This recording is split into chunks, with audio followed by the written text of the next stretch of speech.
Hi guys, and welcome back to my YouTube channel, Positively Diverse.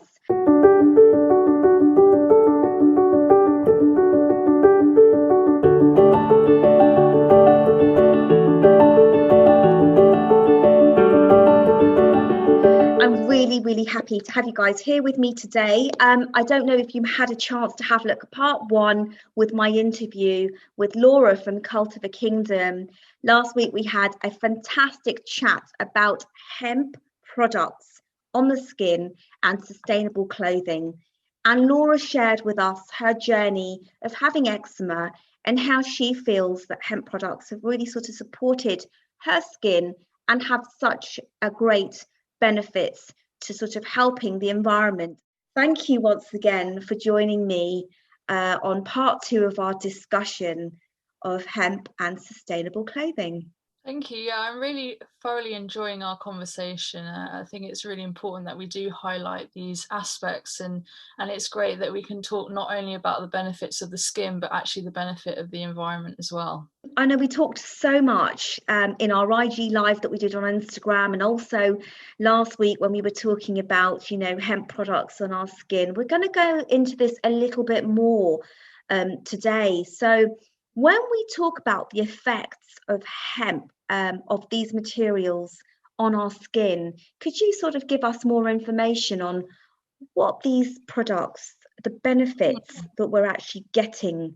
Well, as we touched on before, working with natural fibers and moving away from synthetics is really the core thing from what I'm working on and what I've tested. And I've seen huge benefits of just not wearing synthetics and allowing the skin to breathe naturally. We've got to realize that skin is actually the largest organ that we have on our body, and we need to look after it. And the great thing about hemp is, because it's got so many uses, we see it not only as a fabric from the stalk, but we also see the CBD, which is a cannabinoid, which can be put into creams and facial oils and cosmetics, which is actually now a booming industry because of the way that the legislation of hemp is moving. We're seeing a huge impact on the cosmetic industry. And also the hemp oil. So the hemp oil is sourced from the seed, and it has incredible omega acids 3, 6, and 9. And these oils are there basically to repair the skin, and they look after the elasticity of the skin. So if you have a bruise or a break in your skin, it revitalizes quite quickly, and it gives it a lot of strength for the future. For instance, I actually just bruised my leg this week, and I've been rubbing oil into it, and within 3 days it's already practically gone. So it's an amazing natural resource, and what I've done through this pandemic is actually now launched my own cosmetic brand. Oh, So wow. Cultiva Kingdom, we now have a massaging oil, a all-purpose balm, cream, and we also do a beard and face oil. And every product in that mix of hemp is also got natural ingredients, and that's also important that people do realize that. Yes, what I will say something is, what we've seen is a few big brands jump on the bandwagon of hemp, and that's a great thing. But what you look at when you look at the back of the products is it's only got about 0.5% hemp, and it's right at the bottom of the list. So you've got to make sure that what you're buying is quality, and what we do is we make sure that hemp is right at the top of our list, and then it has a lot of hemp in it. So that's the difference really, when you're buying from perhaps a commercial outlet to maybe more smaller independent brands. But it's been great, and hemp really has had a great impact on our skin. I think what you've said, you've highlighted something that applies to lots of other, plant-based products that are used and then sold commercially. It's really important to look at the back of that label and to check, because our first instinct is to think, well, it's sold by this brand, so it's got to be good. It's got to be good quality because I'm paying this money. So the consumer's naturally going to think, right, yes, this is what I'm paying for. I'm paying a lot of money for it. It's got to be great. I think a lot of people fall into that trap. But what you've actually highlighted is so important, to turn that bottle around and to read exactly what the percentage is. So your products, you've obviously got the massage oil. You've got, what other products did you say, Laura, that you've started out with as well? It was the all-purpose balm, so that's a cream that I use every day, morning and night, and you can That put the it face? anywhere on your skin, including your lips.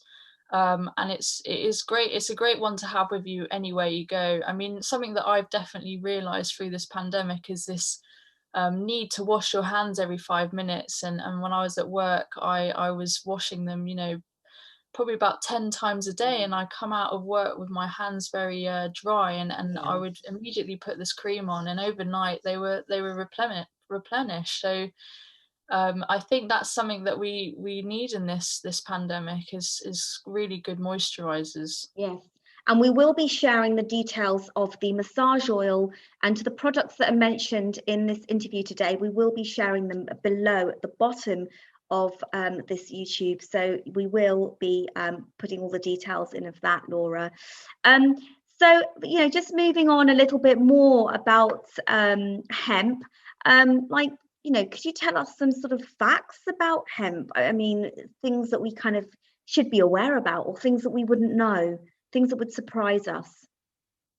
Sure. Well, something that I've been really interested in is kind of the impacts of plastics on our skin, and what these particles are really doing to us, and that's really pushing my advocacy to supporting hemp, because hemp really doesn't do any of these problems that we're seeing from other materials. And what people need to be aware of is, they're buying lycra, polyester, all these synthetics, which sometimes have a great property, Yeah. especially for sportswear. We're seeing a lot of synthetic materials, Mm. but even a plastic coat can be damaging. And what I've discovered is, looking at the Stockholm University, they did a great study about the impact of these chemicals, and they're called endocrine disrupting chemicals. And what they do Mm. is they penetrate the skin, and what that's saying is, these chemicals are somehow getting into the system, and from that we're actually seeing some awful impacts on our reproductive system. And it was very interesting because a couple of months ago a book came out called The Countdown, and it was by Shauna Swan, based in New York at a medical school. And what they've identified is, the sperm count of humanity has dropped so much. I think it was 65% since the 70s.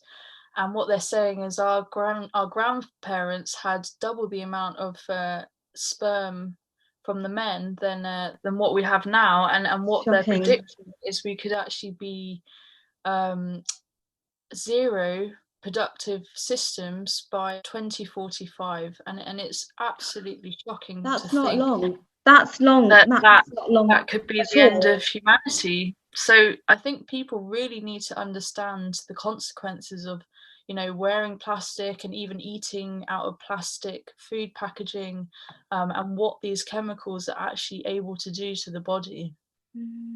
But it does make it, and I do feel like there's a great responsibility on supermarkets. They Mm. have the biggest responsibility. They have the power to eliminate all of this.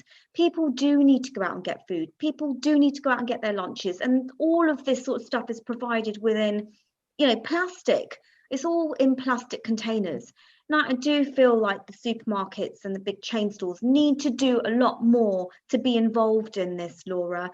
But why are they not doing enough? I don't understand why. Yes, well, it's a A great cost question. thing, do And you think? it's really interesting how the textile industry does actually link a lot to the plastic and food industry and Mm, packaging, because at the end of the day, it's all materials. And from my understanding and studies, what I've noticed is the people that are making a difference, they're doing that voluntarily. And really, my issue is the governments are not putting in the mm, policies in place enough to push these bigger brands and supermarkets to make a difference. And they won't really make a difference until they have to. And unfortunately, I think it's come at a bad time with the pandemic, because a lot of these supermarkets and shops have lost a lot of money, and they're not in the financial position to put loads of money into these initiatives. And what we are seeing is through the European Commission, they are actually putting in a new regulation to stop single-use plastic.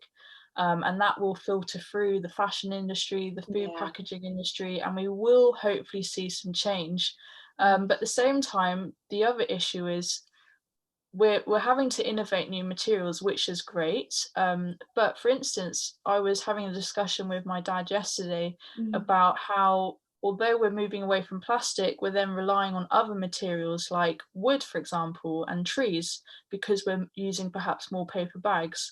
And the problem with that is then we're now fighting over more resources for these things. So what's happening at the moment is a lot of advanced technologies are recreating machinery to extract fibers from new or really interesting materials, stuff as simple as food waste even, or protein from milk, and all these other things, which is great.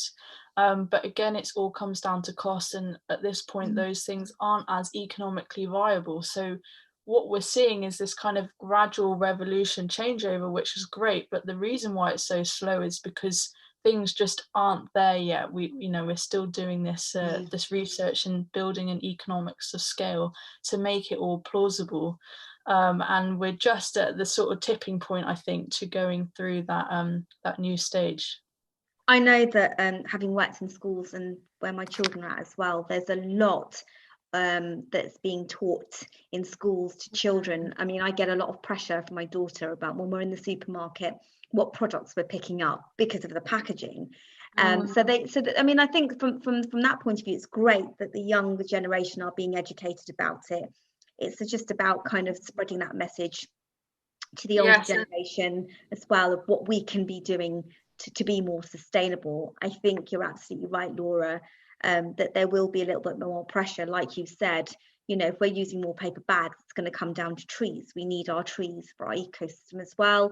And if we're going to start chopping those down, the pressure falls there. But then it's again looking at other ways of being able to manufacture, bags and things like that. So you've really highlighted a very valid point there.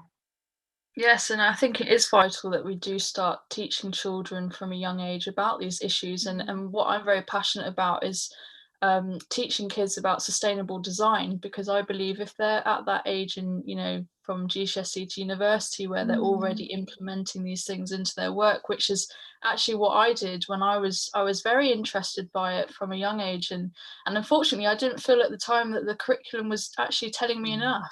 I went out and did my own research, and that's why I do what I do now. And I want to aid and teach younger people that. And I've actually just written a design, sustainability design syllabus, which can support students within that. And what I hope we will see in the next couple of years is those students will come out with new and innovative ideas which will support this change. So it's all about education, for sure. Yeah. And I think, we do have quite a lot of access. We have the power to do that within a school environment. So again, it does kind of it's important that we're all sort of spreading that message, and we're all spreading that word and educating our younger generation. So I mean, in terms of hemp, I mean, is there anything extra that you wanted to add to what hemp can do for us, what the benefits of hemp are? Yeah, I mean, I think it's really important to kind of highlight the uses of hemp. I've talked about the stalk, but and building houses with it, but you can do, many things such as bioplastics. Lego announced, a couple of years ago that they were going to create the first hemp Lego plastic brick, and something that could be biodegradable in the future.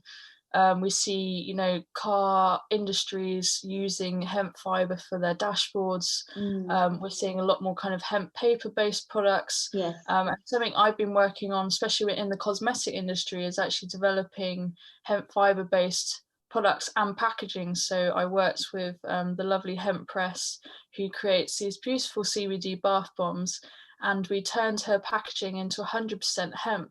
Oh, wow. So it's a really beautiful product which showcases hemp in all of its forms, with the seed, with the CBD, with the fiber and the paper and the fabric, and it's done really well, and it just it just proves what we're preaching basically.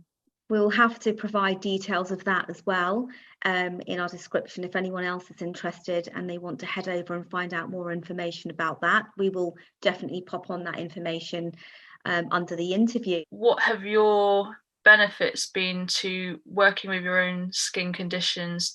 Have you found good solutions to do that? So in terms of working with my skin, Laura, are you referring to clothing, or are you referring to sort of creams and oils? Well, both really. What kind of Yeah. impacts have you found? So I've found that obviously as I've kind of evolved with age, I found in my 40s that I've now been looking at more sort of plant-based products. I used to use, the branded creams and things on my skin, and I stopped doing that a few years ago and started using more plant-based products. And I'm using one plant-based product by Sophia Letty Foils, which is very natural, very organic. It feels so pure on the skin. And now I'm taking that step forward to just understand clothing a little bit better so that I can make the right choices when I'm buying new clothes. And I think the pandemic's really allowed me to reflect on the necessities, on what I really need, versus sort of just going out because I haven't got anything for a year. So I'm really sort of reevaluating what I'm putting in my wardrobe, what I'm putting in my mouth in terms of nutrition, and also what I'm putting on my skin in terms of oils. And so this topic for me is just really important because it's the next step that I want to actually use to kind of implement within my own family life. And perhaps having your own children, it makes you want to do that more because you Yeah, are now considering their future as well. absolutely. We've just ended up touching on so many important points today and last week in our discussion that we had as well. If people want to find out more about you, Laura, where can they actually go to find out more information about what you do and the products that you're selling and the work that you're doing? If anyone wants to contact me personally, they can go through Cultiva Kingdom website, and they can email me through there. We are basically a platform showcasing the variety of hemp in all forms, but I specialize in the textile side and sustainable and natural fibers. So I'm doing a load of projects at the moment, working as a consultant, really developing some really interesting and innovative hemp products to the market. And recently we actually launched the first vegan barrister wig with hemp fiber, and it was very it changed history basically for the barristers, and it was a great opportunity to really showcase hemp in its greatest forms. And we've got a lot of exciting things coming up. Obviously we've got the COP26 summit on its way in November. Fingers crossed it all goes ahead. And we're really hoping to see, hemp being really involved in that conversation. So there's a lot of exciting things coming, and Yeah. hopefully with the pandemic getting more under control and events slowly setting up, we will see more of that. But we are always going to be online. We're still going to be having these discussions, and we're still going to be educating people. So I really hope that they keep following us and staying tuned and watching this journey of hemp really grow to be something that can save the world. It's exciting. It's really exciting. Like, you've educated me so much on where I'm now, what I could be doing as a consumer, and thinking about, things more ethically. And I just, really want to thank you for your time, Laura, for joining me today. If anybody also wants to kind of tune into Laura's IG handle, it is Cultiva Kingdom. She has provided us with her website, and I will be providing all of that information again below in the video description. Laura, thank you so much for giving us such insightful information about being sustainable and things that we can be doing. I think what you've provided us today has been absolutely fantastic. And I really look forward to hearing what happens in the future and what you get up to and what we see in the developments next. Yes, thank you so much. It's been an honour to have this great discussion with you, and you're right. Let's hope this continues and it's for the better of everyone. Guys, if you have any questions about the interview today with Laura from Cultiva Kingdom, please pop them in the comments below. If you've got any questions, you want to get in touch with Laura, feel free to do so on her Instagram handle and all the information provided below. It's been a pleasure to have you join us today, and I look forward to you joining me with more content next week. Stay tuned and stay positive. Thanks, guys.